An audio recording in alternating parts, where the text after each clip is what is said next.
Hi folks, in this video I'm going to show my attempt to recreate a kind of a 70s, 80s light streak motion graphics effect using text. It's the kind of thing that Robert Abel and Associates did a lot in the 70s and 80s, and on the screen now you can see a couple of my examples. I'm now going to show a little compilation of actual original examples of this effect. So I'm going to let this play through.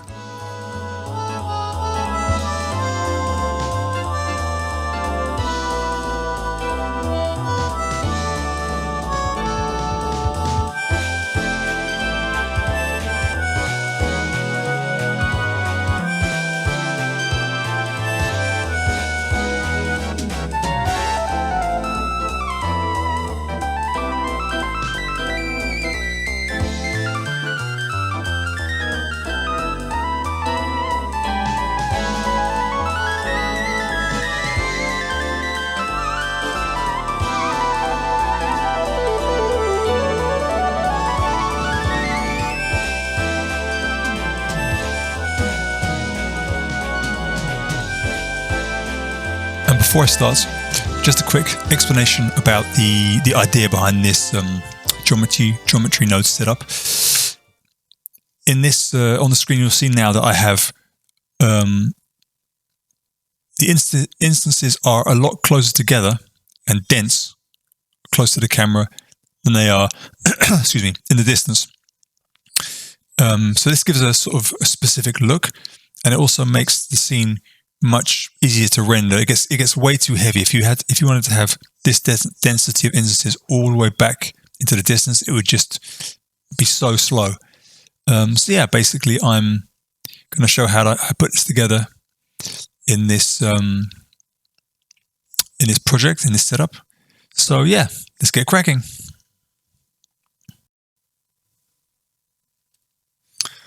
Okay, so let's start with creating a viewport on the right. Let's go into top view. Let's go into our geometry node editor, click new, and we're going to delete our cube. Let's create a grid and hook it up. I'm going to give myself a ruler over here.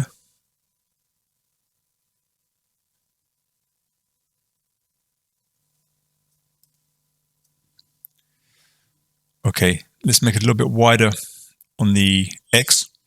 Now on the Y-axis, I want to have a bit more fine control over the size. So I'm going to pull up a map range, hook that into the Y. I'm going to put the max to 0.5 meters, and then pull up a color ramp, hook that into the value, and now we have a nice slider here which gives us from 0 to 1 with no overshoot. Let's group that together and hook that in here, and let's name it thickness. If we tab out of the group, we now have a slider here, or rather the control exposed. Okay, let's now create a material.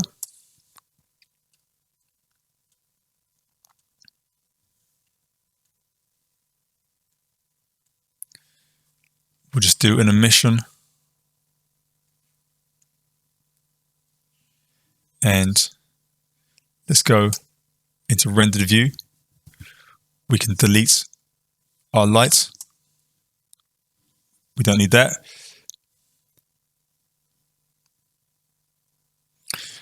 Okay. So let's create a curve line. We'll zero this out and then put this on 10 meters on the Y. Then we need a resample curve. I'm going to put this to 11. We need an instance on points. And we hook that into the points here. And now we can hook our grid into the instance.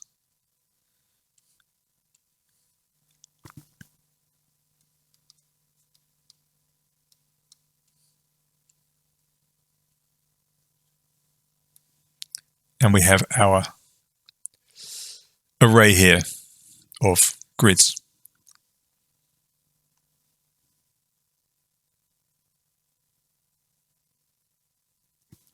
Okay, so now we're going to, well, now actually I need to get an empty. So let's do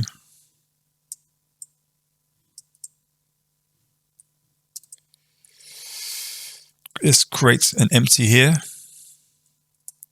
at our world origin.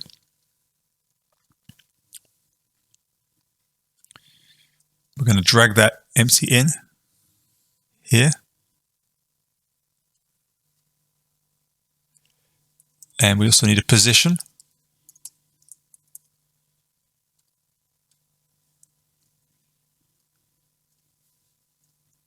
So now basically we're going to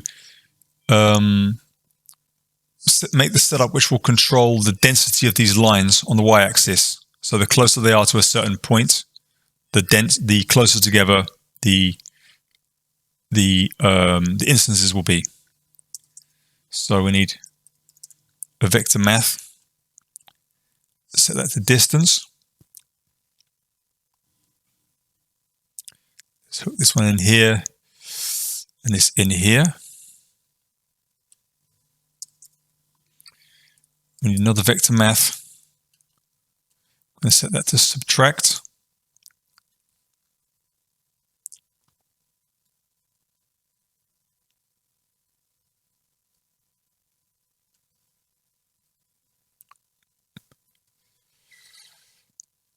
Okay, and now we need another vector math, which is going to be a multiply.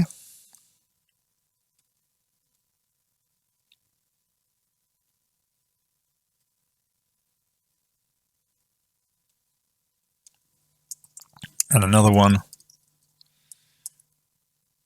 which is going to be add. So we're going to add this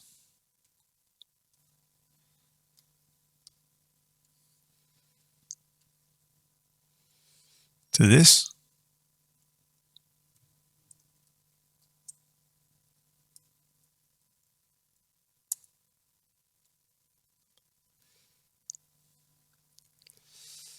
Okay. We need to now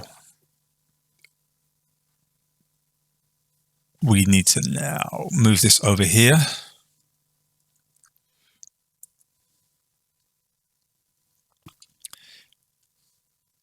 Do a bit of rearranging.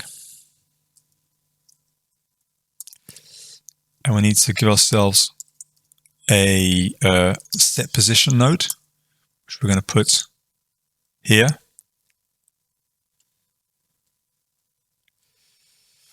And we're going to hook this into the position.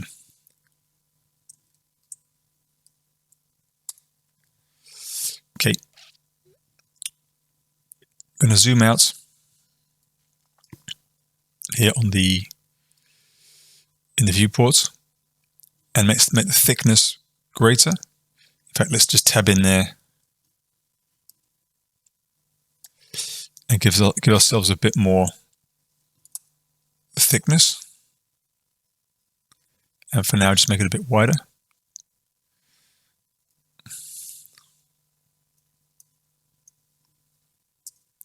Okay, so here we've got our 10 meters And now after we've done all this process, and I pull out another ruler, you can see that we have here 100 meters. Okay, so we now need to bring this all back into the same range. So to do that,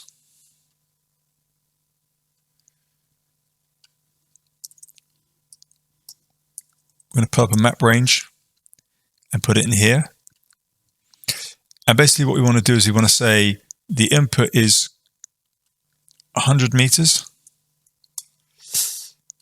and the output is going to be 10 meters. So we're basically scaling it all back again.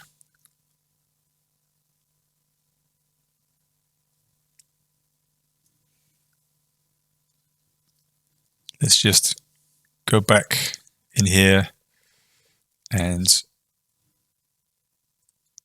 reduce this down again.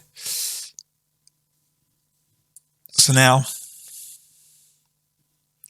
if I unplug this node here, you can see that this is our original before we did all this whole setup. And when I plug it in, we have the same size of array, but now we're bunching up our instances the closer they are to the empty.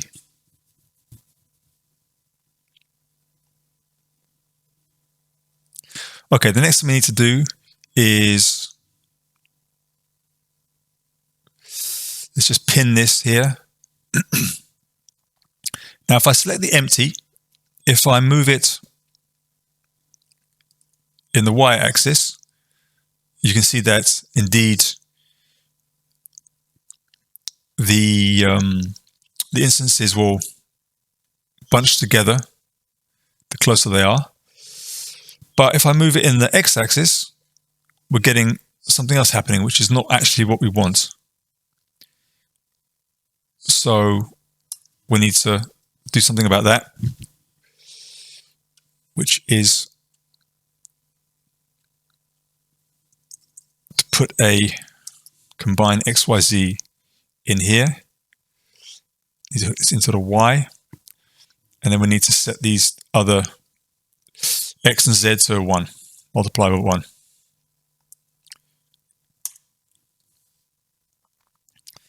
So now, if I move on the x-axis, we still get some change because obviously the empty is getting further away, therefore they are bunching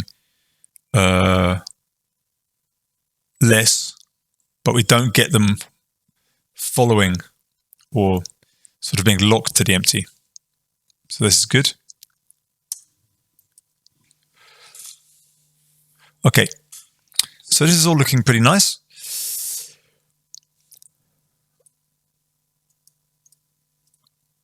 The next thing to do is to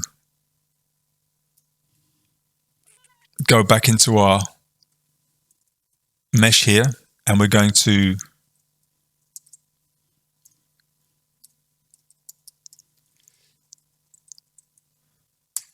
create a string here. Let's give it some text and select a font.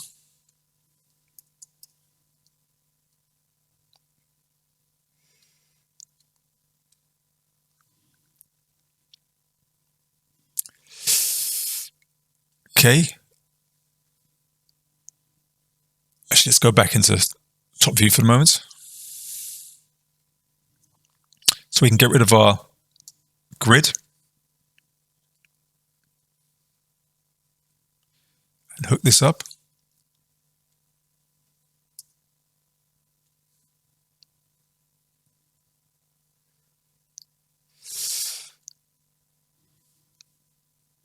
Now,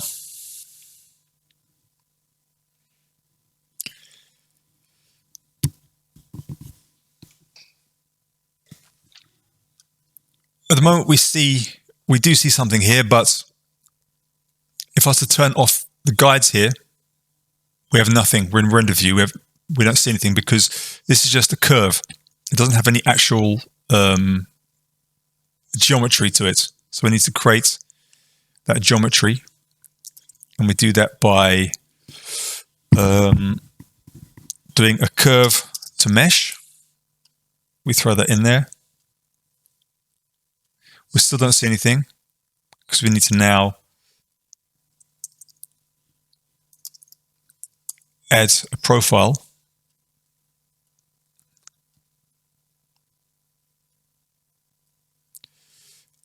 Okay, and let's just reduce this a lot. Now, the problem we have here is that we don't have any kind of fine control of the size. So we're going to reuse these nodes here.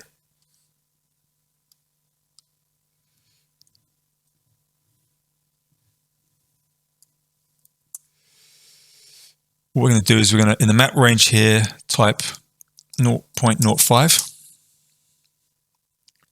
and hook this up into the radius. And now if I just unhook this for a moment, we see that we have much finer control here of our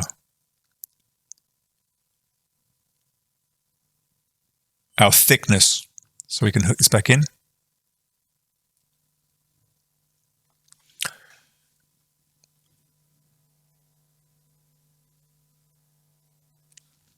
Okay, so one thing I want to mention here is that we could have also, instead of using this here, we could have also created another text object. Drag that in and use that instead. Okay, and then obviously we would have had to put this on none. But the problem with doing like this is, well, I've tested it and it's much less optimized, much less. It gets really heavy on the processor. So, although in a way it's nicer because you have more control with the geometry and stuff, more control than this, it really gets heavy and slow. So that's why I'm not doing that. We can just get rid of that and hook this back in here.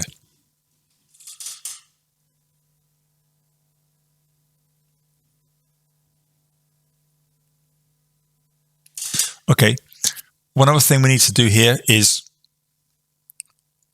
you see the curved circle here has got resolution of 32. Now if I bring up the statistics, you can see at the moment we have 22,000 vertices, this many triangles, edges. If I reduce this down to 3, look what happens. It's about 10 times less geometry. So, and if you look here in terms of visually, at this point anyway, there's really a little difference. So I would start with just putting it straight down to a resolution of 3, and then maybe later on you can bump it up a little bit higher. It depends what you're going to do, but that's really important to do that. Okay, so now we don't have our text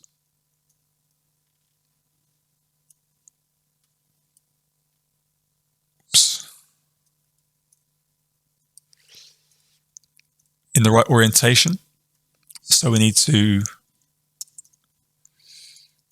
fix that with the transform. We can rotate it 90 degrees. And also, let's just center it as well. Roughly. Doesn't matter too much. So it's better.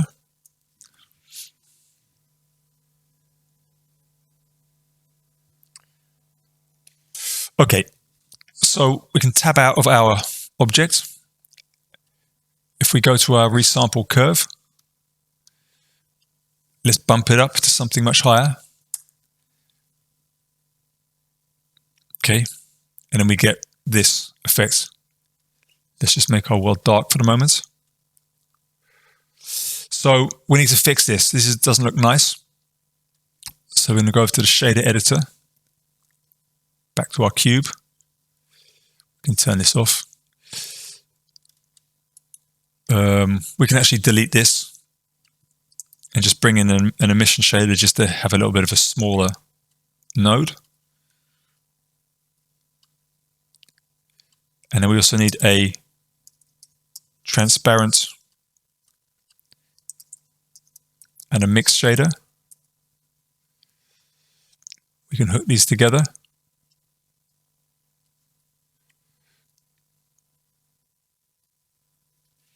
Okay, so at the moment, nothing happens. The reason for that is we need to go over to our material and change the blend mode to alpha blend. Okay, and now we start to get this effect we're looking for, where you see through and you get more geometry showing. We can bump up the strength a little bit here.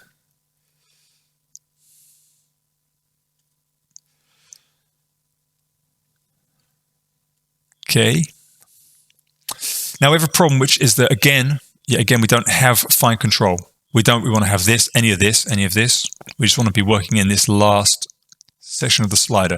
So again, we can use our map range and color ramp tool to fix that. We want to have this set to that, and this, something like this. Plug this in to the factor and pull up our color ramp in here. And again, we have fine control. That's good.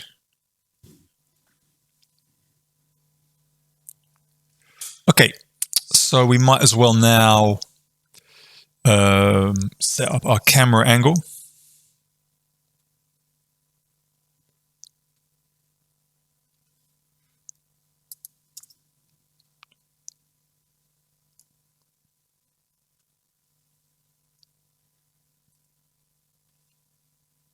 So I've got a shortcut, which is turning this on and off.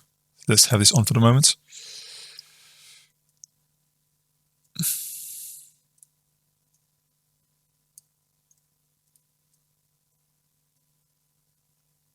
Okay, we can go to our camera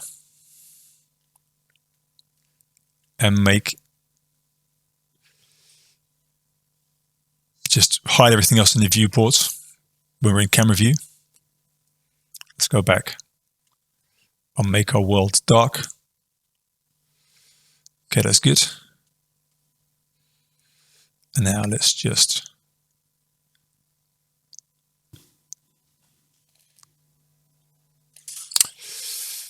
okay.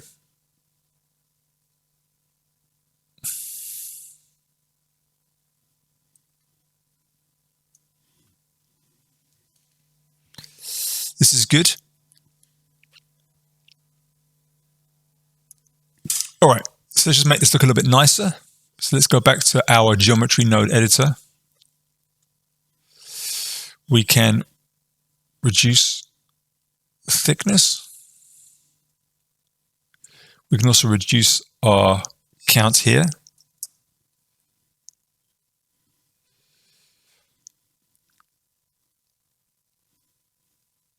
Let's go back to our shader editor.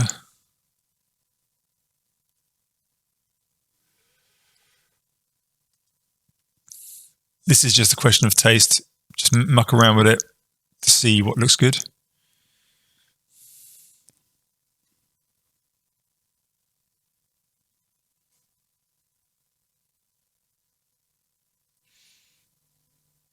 Okay.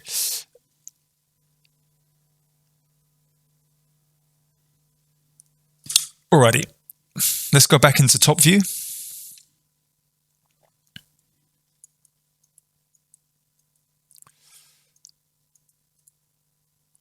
Okay, so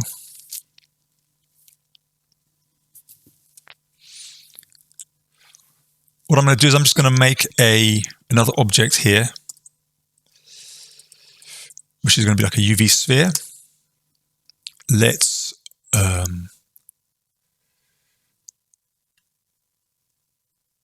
just give it a different material.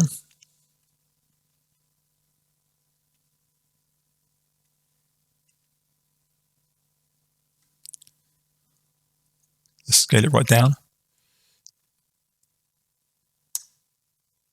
That's a bit too small.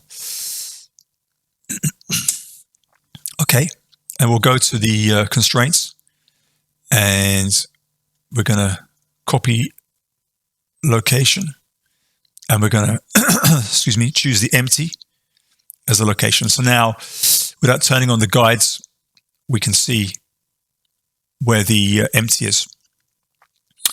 Okay, so just to check, we can see that's working nicely still.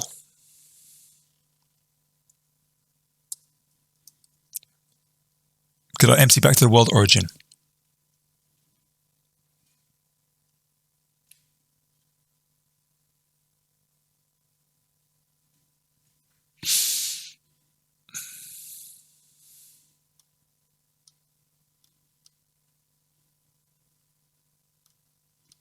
All right.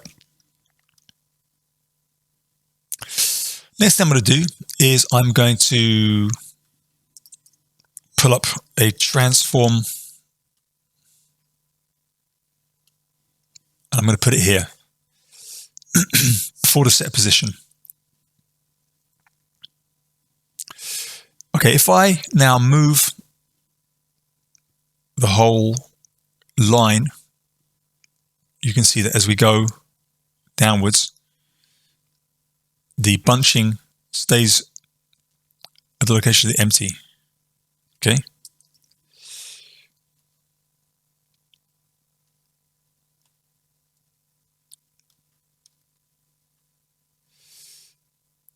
If I move the transform to here after the set position, we no longer have that working. So I just want to show that there's a difference between moving the object with the transform here and here. And of course, the same thing happens if I actually move the whole object over here. Same thing. You don't get the bunching of the objects where we want it. So we're going to be moving our line here. Okay. And you'll see why that is necessary in a moment. Okay. Let's go back into camera view. We can just hide this sphere for now. We might need it again in a minute. Okay.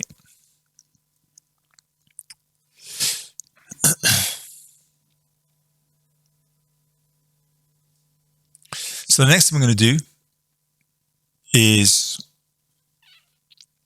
well, actually, let me just show you this. Okay. We're now in camera view, and you can see that as we move the object forward towards the camera, we get this highlighted effect here. Okay, which is, it makes sense because the objects are bunching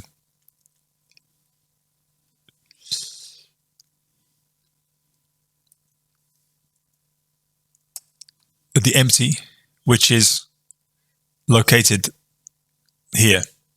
Okay. So what we need to do, And what we want to do is we're going to now go back to our object info here and change this to camera.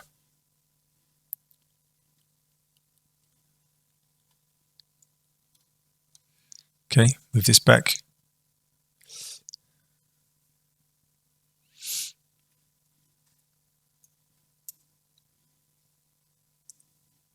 So let's change this slightly.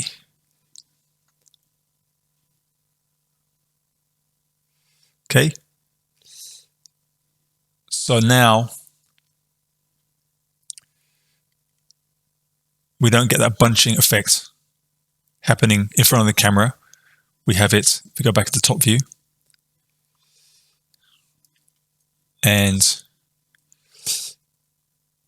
again, just to easily show this, I'm going to make this sphere visible again, go back to its constraints and change constraints to camera. So now our sphere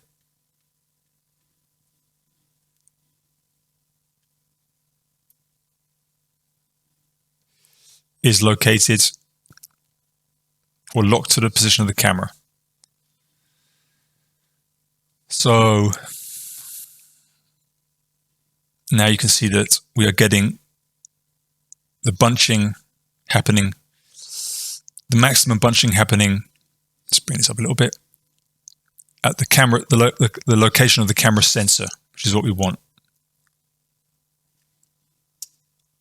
Let's hide our sphere again.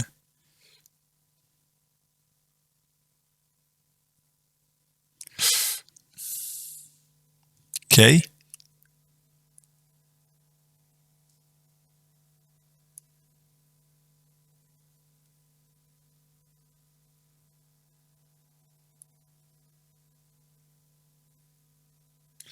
Okay. The next thing to do is to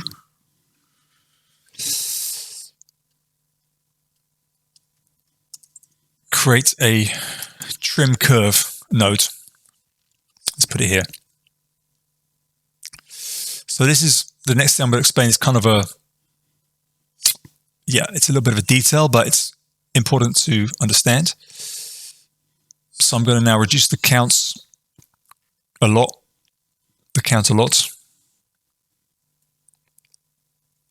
and bump up the thickness a little bit. Okay. Now, if I trim the curve here, you'll notice that basically what happens is the curve trims from the start, and as it goes back, it basically deletes the instances by sort of swallowing them up in a way. Okay. So the point about this is, if you want to have the effect of the object coming at us from a distance, you can also do it like this. Okay. But that's different. You'll notice that if I do it by moving it here, that has a different look, because here each instance is coming towards the camera. So the whole thing is moving. Okay. And that is a different effect. Whoops, I should have done the start. From this. This looks more static because all we're doing is revealing the instances. And here they're actually coming towards us. So that really has a different look. Okay. And the same thing, of course, is true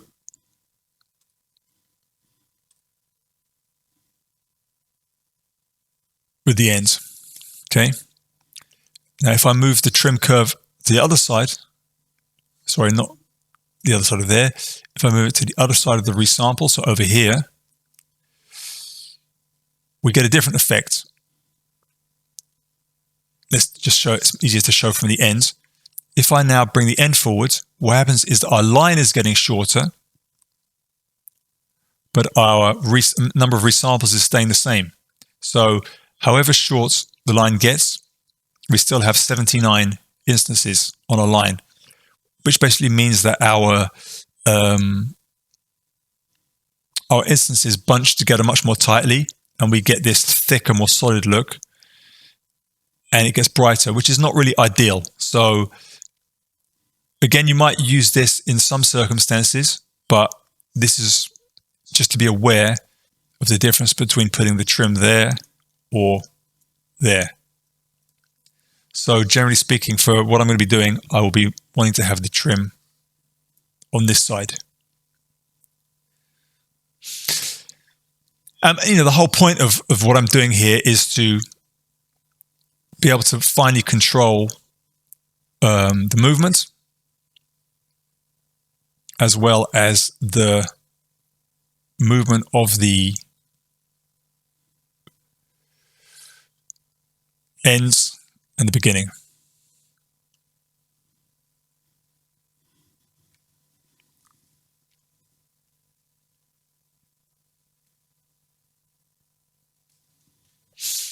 Okay, so let's just make this look a bit nicer again.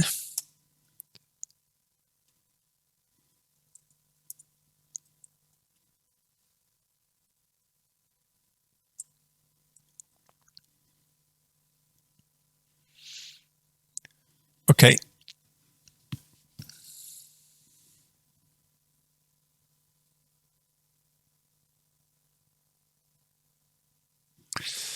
Okay, the one last thing I'm going to show here is I'm going to go over to instance on points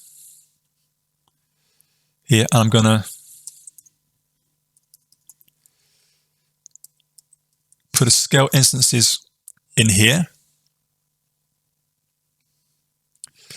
and I'm going to grab the distance from there and plug that into the scale. Try that again.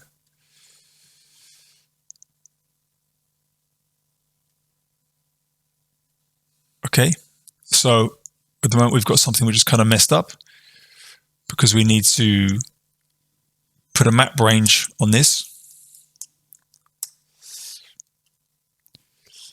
We want to, let's go into just top view for a sec.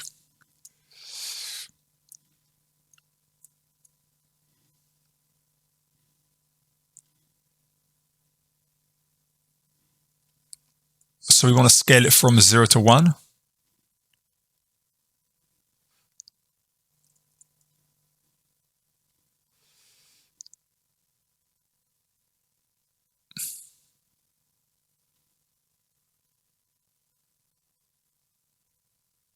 So you have to play around with this.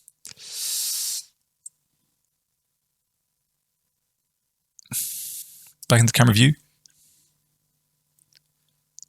Okay, so basically what I'm trying to show here is the fact that let's just give ourselves a bit more count here. So the point about this is that you can play with perspective. So what I've now done is I've now created a sort of fake fake change of focal range to a very wide angle by using the distance from the camera to scale the instances. Okay, so now we have a kind of a fun or funny look where we, in a sense, have our cake and eat it. We get a wide, we get that feeling of a wide angle, but the actual object itself is not stretched out here. So for now, this is kind of an optional, and I'm not sure if I'm going to use this later, but this is just to show one of the things you can do with this. There's nothing to stop you messing around with this. So you could change the map range to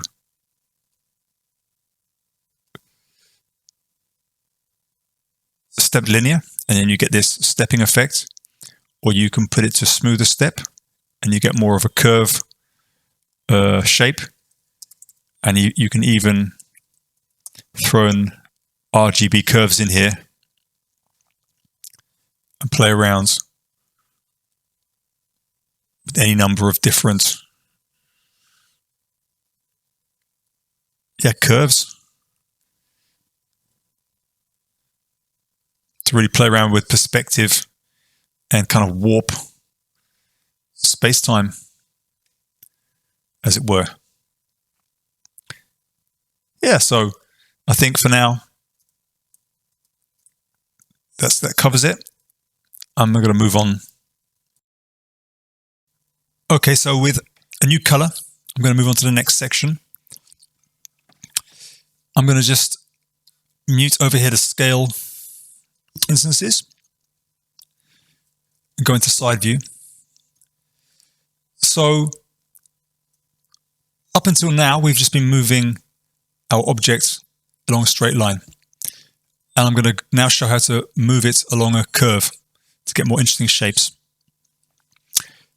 Before I do that, I just need to explain one thing, which is that you're going to see me doing you're going to see things moving on the screen without me doing anything on the interface.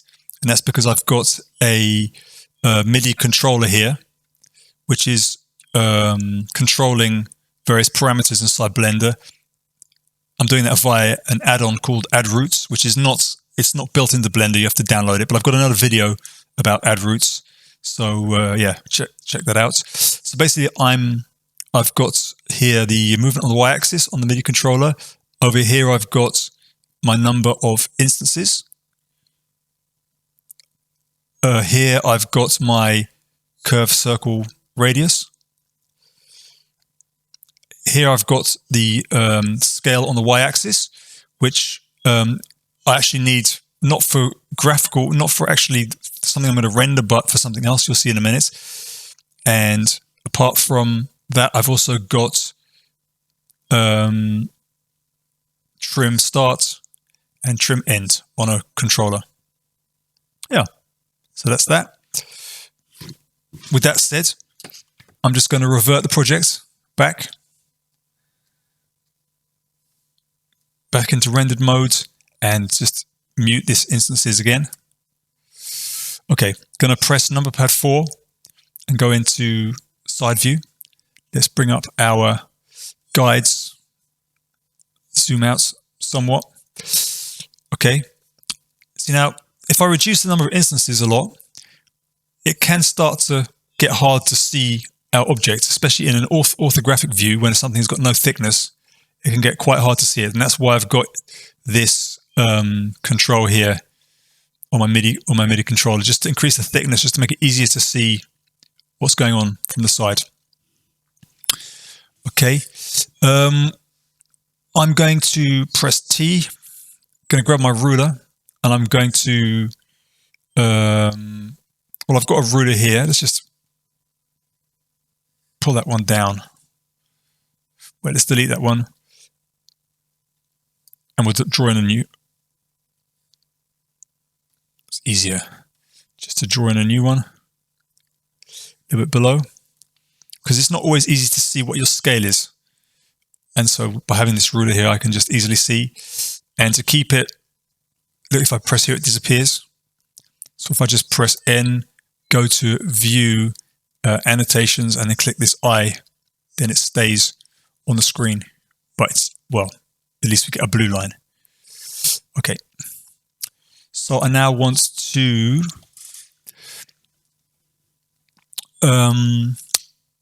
Control A, curve.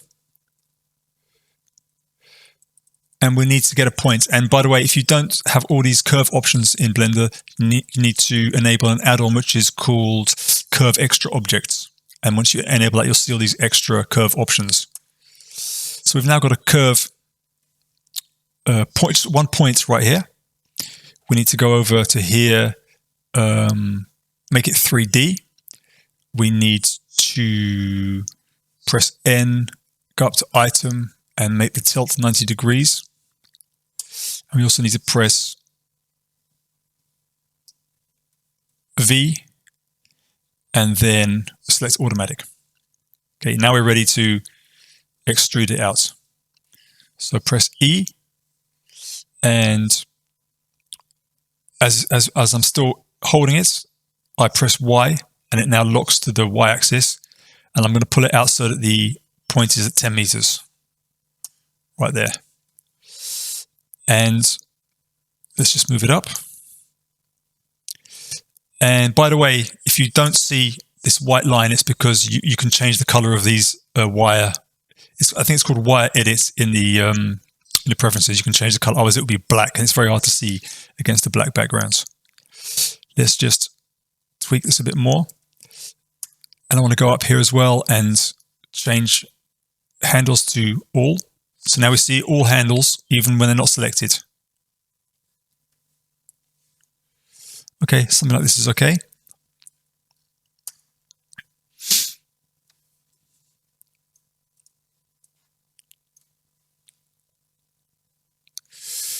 All right, we're going to exit edit mode, select our cube again, and go over to our modifiers, and we're going to select create a curve.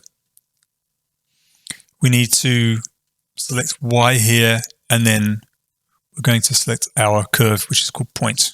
Okay, now nothing happens. The reason for that is that we need to add something now to our cube geometry node setup. And just before we do that, one little sort of gotcha that got me a couple of times. I now have my cube selected. I want to go back over to my geometry nodes, and I see absolutely nothing over here. Where's it gone? It's disappeared.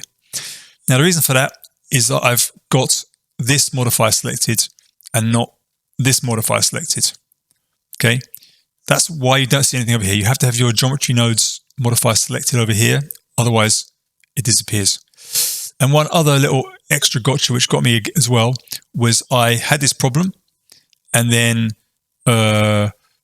when I clicked on here to select this, I did this. So I clicked on there, and this then drops this little warning here. A few minutes later, I had a problem in my geometry nodes. Something wasn't working, and I saw this, and I was like, "Oh shit, there's a problem somewhere." Okay, that's nothing. That's just not the case. It's just that this was dropped down. So when you select these, you have to click on this little area here. So it's just a little gotcha. Okay. Now I'm just going to pin this and deselect the cube. If you look up here, this is our total amount of geometry. It's like 2,000 vertices. Okay. Now, watch what happens if I drop in a realized instances. Okay. Two things are going to happen. One good and one bad. The good thing that happen is our object is now following our curve. That's what we wanted. But look up here. Just to turn it on and off, we went from 2,000 to 74,000. Okay. And if we bump up our number of instances to, we're at 35 right now. If I bump it up to 500, and we need to just change this a little bit so we get a better image on screen. Okay. We now have 1 million vertices. Okay. So if I was now to try and, using my MIDI controller, move it around the screen, it's getting very laggy. It's getting really, really heavy for the computer. That's why it's really great to have some of these settings up on the MIDI controller, because now I can just quickly reduce my number of instances, thicken them up a bit, and now it's much more responsive. So if I was trying to do an animation, I could set it up in this way, with this sort of lower resolution. And then when I'm actually doing the render, I could then bump it up.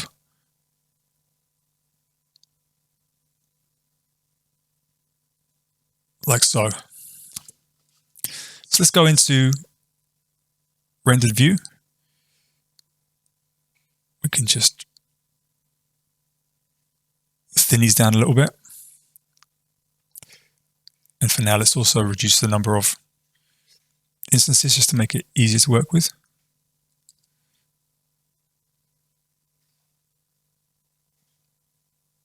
Okay.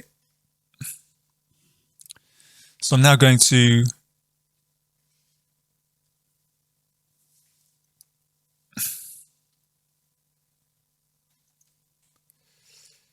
just change my view up a little bit. Going to bring up another viewport over here. Go into side view and rendered. And maybe thicken these up a little bit so we can see what's going on. Okay, what we can do actually is just go to our camera, change our focal length. Like this. And let's set our point, go into edit mode. And let's just now mess around with our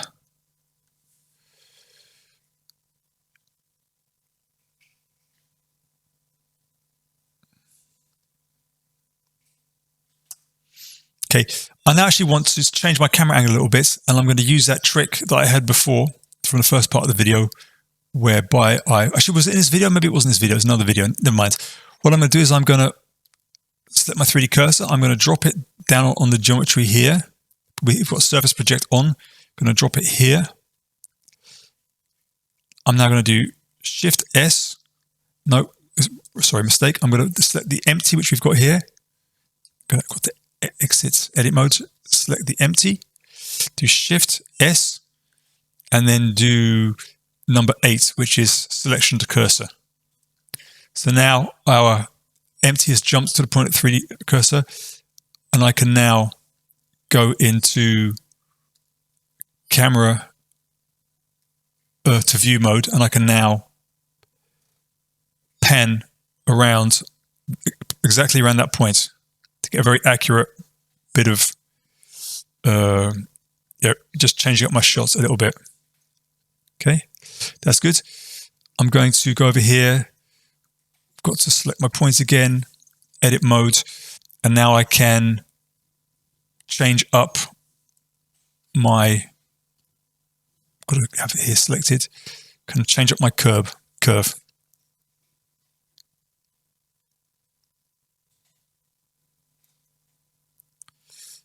Just play around with this. Obviously you can do anything you like.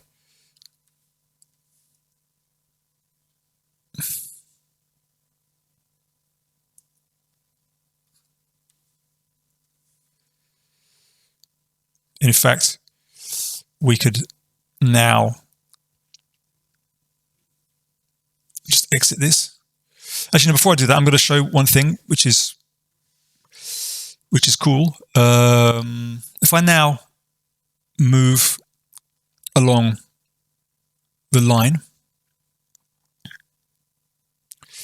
I could say, well, I want to actually have the text go not under the text actually going underneath the camera. I want the text to actually go above the camera. So I could grab, press G and start to move my line. And at the same time, I'm now grabbing my MIDI controller. I'm now tweaking it.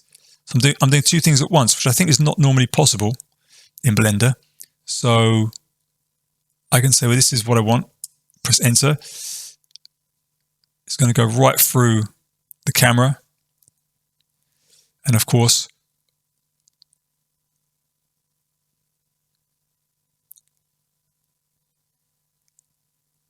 and now actually I could now change up the shots somewhat. So it comes down. And while I'm doing this, I can of course tweak it. And again,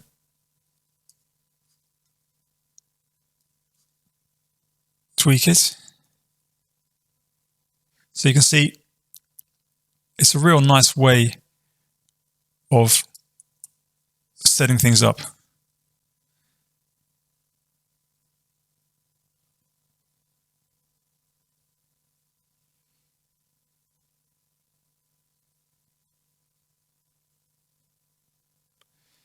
And for fun, let's just X edit mode. I could go back to our geometry nodes and see what happens if I turn scale instances on again. Let's just pin this, deselect, and then.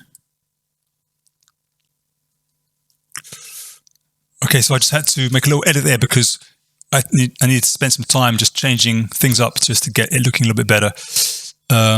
So yeah, when you turn back on the scale instances effect, then you start to get this kind of thing going on. And I had to put the camera back into 50 millimeters because it doesn't make sense having a very wide angle when you're doing this effect. It doesn't make sense because this is kind of faking or simulating a wide angle. Therefore, having a wide angle camera lens does not make any sense, or it just kind of looks weird. So yeah, this is kind of fun. Can always change up the color a little bit.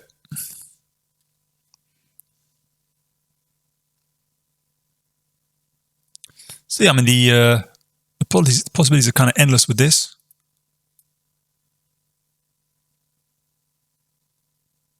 So yeah, I think that covers it pretty much for now. There might be another part to this series where I do some more experimentation and play with some more stuff. Yeah, one thing to mention is that there is a difference what you can do here. If you're just making a sort of static image, you could just turn this off for a second. Plug this.